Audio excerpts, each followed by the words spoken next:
Hi అండి అందరికీ welcome to little బగట్ vlogs. ఈరోజైతే నా స్టైల్లో సాంబార్ ఎలా ప్రిపేర్ చేసుకోవాలో చూసేద్దాం. నేనైతే ఇక్కడ ఒక కప్పు కందిపప్పు తీసుకుంటున్నాను. దాన్ని అయితే బాగా వాష్ చేసుకోవాలి. ఒక 2 టైమ్స్ అయినా వాష్ చేసుకోవాలి. తర్వాత ఇక్కడ ఒక కుక్కర్ తీసుకొని దాంట్లోనే వాష్ చేసుకున్న కందిపప్పు అయితే వేసుకోవాలి. ఇప్పుడు ఒక కప్పు కందిపప్పు తీసుకున్నాను కాబట్టి దానికి 4 కప్పుల వాటర్ అయితే యాడ్ చేసుకోవాలి. ఇప్పుడు కుక్కర్ పైన క్యాప్ పెట్టేసుకొని స్టవ్ పైన పెట్టేసి ఒక 5 విజిల్స్ వచ్చేంత వరకు ఉంచనివ్వండి. ఇప్పుడైతే ఒక బౌల్ తీసుకొని దాంట్లో తగినంత చింతపండుని అయితే నానబెట్టుకోవాలి. నేనైతే ఇక్కడ ఆల్రెడీ వెజిటేబుల్స్ అన్నీ కట్ చేసి పక్కన పెట్టుకున్నాను. క్యారెట్, మిర్చి, బీన్స్, టమాటా, దోసకాయ, ముల్లంగి, మునక్కాయ అయితే కట్ చేసి పక్కన పెట్టుకున్నాను. తర్వాత స్టవ్ పైన ఒక కడాయి పెట్టేసుకుని అది వేడైన తర్వాత దాంట్లో ఒక 2 టేబుల్ స్పూన్ల ఆయిల్ వేసుకోవాలి. ఇది కూడా కొంచెం వేడి అయిన తర్వాత మనం ఇందాక కట్ చేసి పెట్టుకున్న వెజిటేబుల్స్ ఉన్నాయి కదా, అవైతే వేసేస్తున్నాను మొత్తము. ఇవి వేసాక ఒకసారి బాగా కలుపుకోవాలి. ఇప్పుడైతే దీనిపైన మూత పెట్టేసి ఒక 5 మినిట్స్ వరకు ఉడకనివ్వండి. ఇప్పుడు దీంట్లోనే కరివేపాకు కూడా వేసుకుంటున్నాను. తర్వాత ఒక 2 టేబుల్ స్పూన్ల పసుపు కూడా వేసి బాగా కలుపుకోవాలి. తర్వాత దీంట్లోనే చింతపండు రసాన్ని తగినంత వేసుకోవాలి. ఎక్కువ వేసుకుంటే బాగా పులుపు అయిపోతుంది.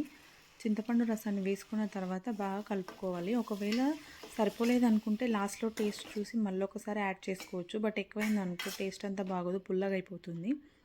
తర్వాత దీంట్లోనే మీకు తగినన్ని వాటర్ అయితే యాడ్ చేసుకోండి. నేనైతే ఒక 3 గ్లాస్ వాటర్ అయితే యాడ్ చేసుకుంటున్నాను.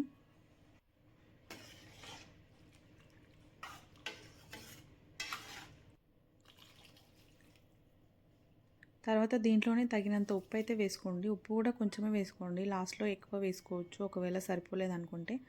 తర్వాత ఒక 2 టేబుల్ స్పూన్ల కారం పొడి అయితే వేసాను. వీటన్నిటిని బాగా కలుపుకొని మూత పెట్టేసి బాగా ఉడకనివ్వాలి. ఇప్పుడైతే ఒకసారి కుక్కర్ ఓపెన్ చేసి చూద్దాము. నేనైతే 5 విజిల్స్ తర్వాత ఓపెన్ చేస్తున్నాను గాలిపోయాక. చూసారా పప్పు అంతా ఎలా మెత్తగా ఉడికిపోయిందో. మళ్ళీ ఒకసారి దీన్ని పప్పు గిత్త తీసుకొని బాగా ఇలా రుబ్బుకోవాలన్నమాట. ఇక్కడైతే ఇది మొత్తం ఉడికిపోతుంది. మళ్ళీ ఒక 2 మినిట్స్ వరకు ఉడకనిచ్చిన తర్వాత ఇప్పుడైతే ఆ పప్పు ఉంది కదా, ఆ పప్పునైతే దీంట్లో వేసుకోవాలి. వేసుకున్న తర్వాత మొత్తం కలిసిపోయేటట్టు బాగా కలుపుకోవాలి.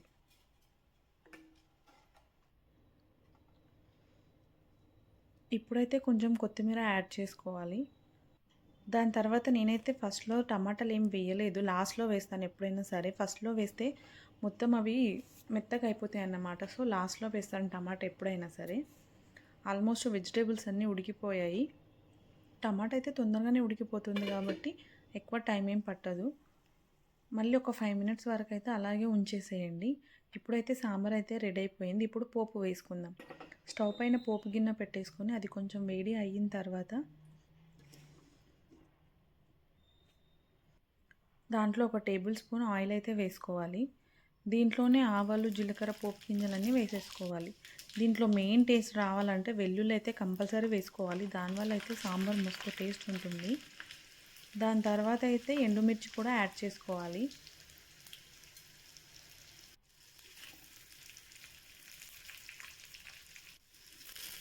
నెక్స్ట్ కరివేపాకు కూడా వేసుకోవాలి. ఇవి కొంచెం మగ్గింది అన్న తర్వాత ఒకసారి కలుపుకొని చూసుకోండి. ఎక్కువ మాడిపోతే టేస్ట్ అంత బాగోదు.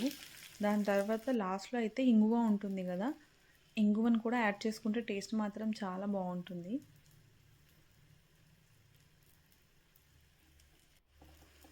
ఇంగువ వేసిన తర్వాత ఒక చిన్న స్పూన్ తీసుకొని బాగా కలిపేసుకోవాలి. ఇప్పుడైతే ఈ పోపును తీసుకెళ్ళి సాంబార్లో వేసుకోవాలి. అంతే, సాంబార్ అయితే చాలా బాగుంది టేస్ట్ అయితే.